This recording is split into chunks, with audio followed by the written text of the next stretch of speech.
اب ہم آتے ہیں سیدنا صالح علیہ السلام کے قصے کی طرف۔ دن گزرتے گئے اور لوگ ایک بار پھر ابلیس لعین کے وسوسے میں آ کر کفر کی طرف پلٹ آئے، کیونکہ ابلیس کسی بھی شخص کو وسوسے میں ڈالے بغیر نہیں چھوڑتا۔ اس طرح ایک بار پھر کفر پھیل گیا، چنانچہ اللہ نے ان کی ہدایت کے لیے صالح علیہ السلام کو مبعوث فرمایا۔ یہ سمود کے پوتوں میں سے ایک عربی نبی تھے۔ ان کا نسب نامہ اس طرح ہے: صالح بن عبید بن سیاف بن ماشق بن عبید بن حاضر بن سمود بن ارم بن سام بن نوح علیہ السلام۔ گویا صالح علیہ السلام کا تعلق قوم سمود سے تھا، اور یہ قوم قوم عاد کی نسل سے تھی۔ سمود کی قوم نے یمن کو خیرباد کہا اور جزیرے سے شمال کی طرف منتقل ہو گئے، پھر وہاں ہجر نامی ایک بستی میں جا ٹھہرے۔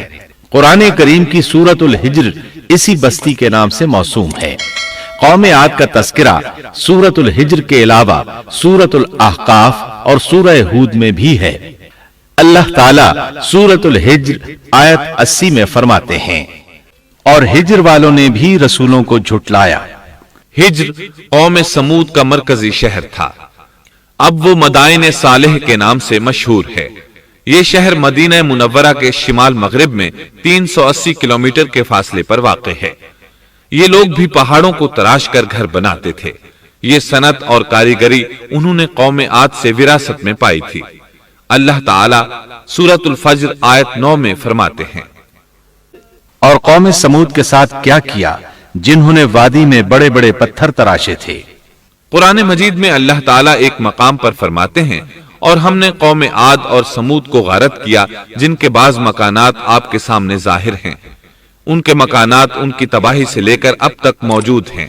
شام کے راستے میں خیبر، تیماء سے تبوک تک قوم سمود کے آثار پائے جاتے ہیں۔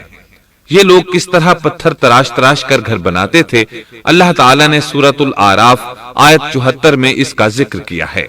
اس وقت کو یاد کرو جب اللہ تعالیٰ نے تمہیں قوم عاد کے بعد جانشین بنایا اور تمہیں زمین پر رہنے کا ٹھکانہ دیا کہ نرم زمین پر محل بناتے ہو اور پہاڑوں کو تراش تراش کر ان میں گھر بناتے ہو۔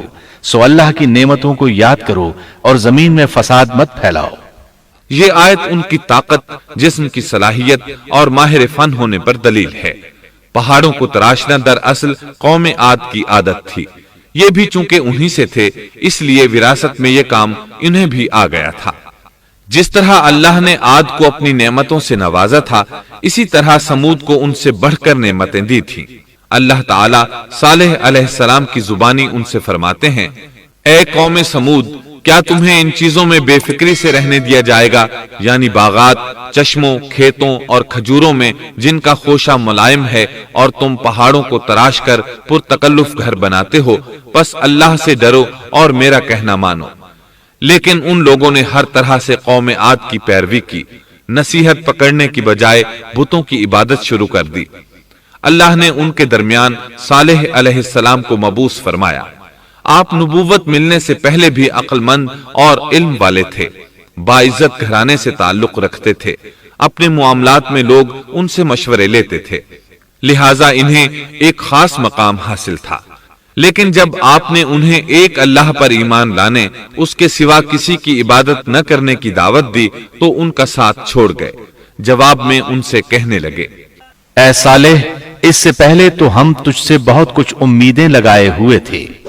مطلب یہ کہ پہلے تو ہمارے نزدیک آپ کا بہت مرتبہ تھا، مقام تھا، ہمیں آپ سے بہت امیدیں تھیں، لیکن آپ نے تو یہ باتیں کہہ کر ہماری ساری امیدوں پر پانی پھیر دیا۔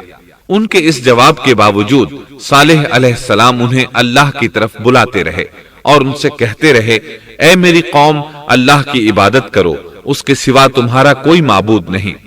تمام انبیاء کی اپنی اپنی قوم کو یہی دعوت تھی کہ اے لوگو، اللہ کی عبادت کرو، اسی نے تمہیں زمین سے پیدا کیا ہے، اسی نے تمہیں زمین میں آباد کیا ہے، اس سے معافی طلب کرو، یقیناً میرا رب قریب ہے اور دعاؤں کو قبول کرنے والا ہے۔